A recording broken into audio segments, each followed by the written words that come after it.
లెబనాన్పై Israel దాడుల తీవ్రత పెరిగింది. తాజా దాడుల్లో డజన్ల సంఖ్యలో ప్రజలు, హెజ్బొల్లా సభ్యులు మృత్యువాత పడ్డారు. సిడోన్, బాల్బెక్, హెర్మెల్ ప్రాంతాల్లో దాడులు జరిగాయి.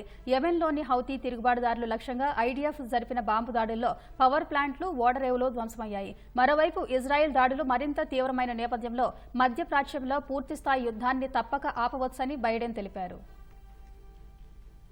లెబనాన్ రాజధాని బీరూట్లో ఇజ్రాయెల్ దాడుల తీవ్రత కొనసాగుతోంది. ఆదివారం జరిపిన వైమానిక దాడుల్లో అనేక మంది మృత్యువాత పడ్డారు. సిడోన్ సిటీలో 24 మంది ప్రాణాలు కోల్పోయారు. బాల్బెక్, హెర్మెల్ ఉత్తర ప్రావిన్స్ లో ఐడీఎఫ్ బాంబు దాడిలో మరో 21 మంది మరణించారు. 47 మంది గాయపడ్డారు. పౌర నివాసాలే లక్ష్యంగా ఇజ్రాయెల్ సేనలు దాడులు చేసినట్లు తెలుస్తోంది. మృతుల సంఖ్య పెరిగే ప్రమాదమున్నట్లు సమాచారం. ఈ దాడుల్లో హెజ్బొల్లా కమాండ్ స్ట్రక్చర్ ధ్వంసమైనట్లు తెలుస్తోంది. తాజాగా జరిపిన దాడుల్లో Hezbollah central council deputy head Nabil Qaouk మరణించారు. వారం వ్యవధిలో ఇజ్రాయెల్ జరిపిన దాడుల్లో హతమైన హెజ్బొల్లా సీనియర్ నాయకుల్లో ఆయన 7వ వ్యక్తి అని తెలుస్తోంది.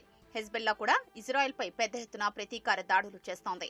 అయితే ఇజ్రాయెల్ గగనతల రక్షణ వ్యవస్థ హెజ్బొల్లా రాకెట్ దాడుల్ని అడ్డుకుంది. యెమెన్లో హూతీ రెబెల్స్ స్థావరాలపైన ఇజ్రాయెల్ యుద్ధ విమానాలు, డ్రోన్లు విరుచుకుపడ్డాయి. హుడైడా నగరంలో 2 పవర్ ప్లాంట్లు, రాస్ ఇస్సా సీపోర్ట్ సౌకర్యాలపై జరిపిన దాడుల్లో 4 మరణించారు. 33 మంది గాయపడ్డారు. అంతకుముందే ఓడరేవుల్లో చమురు నిల్వల్ని ఖాళీ చేయడంతో భారీ ప్రాణ, ఆస్తి నష్టం తప్పినట్లు హూతీలు తెలిపారు. ఎర్ర సముద్రంలో రవాణా మార్గాలపై దాడుల్ని ఏమాత్రం ఆపేది లేదని ప్రకటించారు. కాగా నెతన్యాహు మంత్రివర్గంలో మాజీ ప్రత్యర్థి గిడియాన్ సార్ను నియమించారు. ఫలితంగా నెతన్యాహు సంకీర్ణ ప్రభుత్వం బలపడినట్లయింది.